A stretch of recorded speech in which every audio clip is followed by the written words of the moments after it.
امروز با اشتراک اساسگذار صلح و وحدت ملی، پیشوای ملت پرزیدنت جمهوری تاجیکستان محترم امامعلی رحمان و رئیس شهر دوشنبه محترم رستم امامعلی در میدان دوستی شهر دوشنبه بخشیده به عید بین المللی نوروز کاروان شادیانه نوروزی در سطح بلند برگزار گردید. گزارش همکارانمان موضوع را ادامه می‌دهند. مکان برگزاری کاروان شادیانه نوروزی با شعارها در وصف نوروز و رمز خاص نوروز بین المللی آرا یافته بود.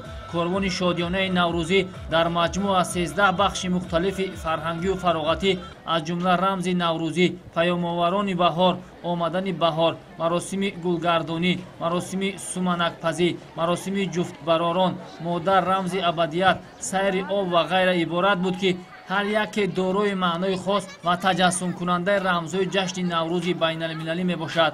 در کاروان شادیانه نوروزی در مجموع زیاده از 24,000 نفر اشتراک کرده توانستند با تشکیل بخش‌های مختلف همه عنعنه‌های جشن باستانی ملی کهن تمدن تاجیک را نمایش دهند. بخش اول کاروان شادیانه نوروزی از سرآغاز شروع گردید که در این بخش اشتراکچیان با نمایش کنسترکسی‌های بزرگ دروازه زنده و رمز آتش وارد میدان شدند. بخش دیگر این برنامه با شکوه عیدانه رمز نوروزی تخت جمشید بود که از تاریخ باستانی داشتن نوروز شهادت میداد.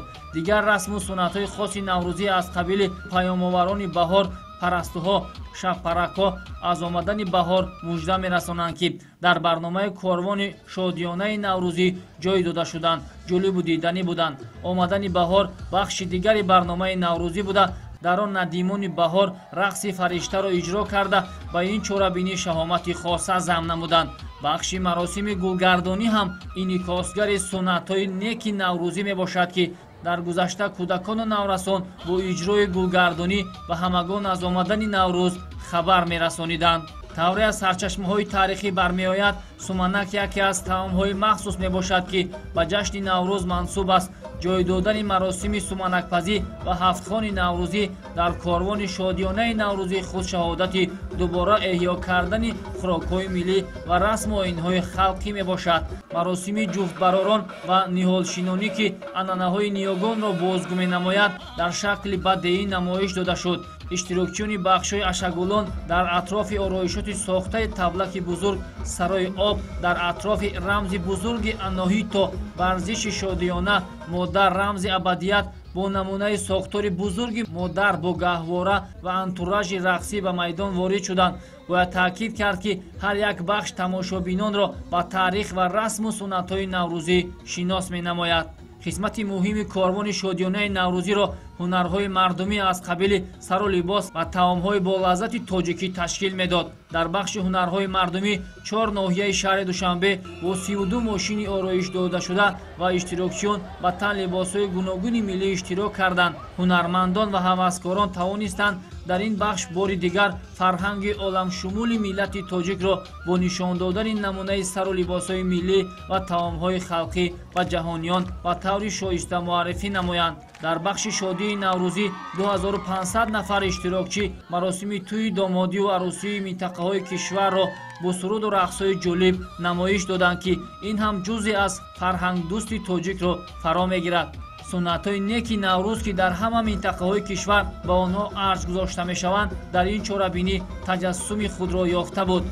باید تاکید نمود که کاروان شادیانه نوروزی در پایتخت مملکت شهر دوشنبه بار نخست تشکیل کرده شده. در دایره آن شیرینکاران و داربازان با پیشنهاد نمایش‌های جالب خاطر اشتراکداران را بالیده گردانیدند.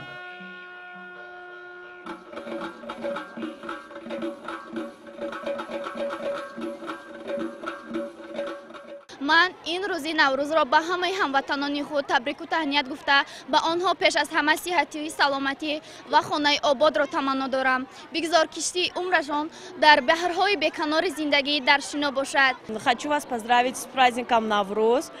Желаю вам счастья, благополучия и чтобы каждый ваш день был таким же красивым и радостным праздником.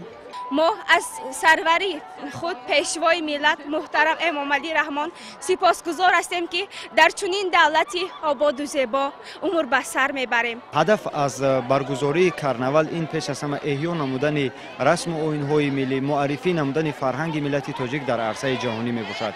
باعث افتخار است که در این کرناول نوروزی ده ها هزار نفر مهمانان داخلی و خارجی دیدن مینمایند و توسط کرناول ما میتوانیم که فرهنگ ملت تاجیک را به جهانیان معرفی نماییم.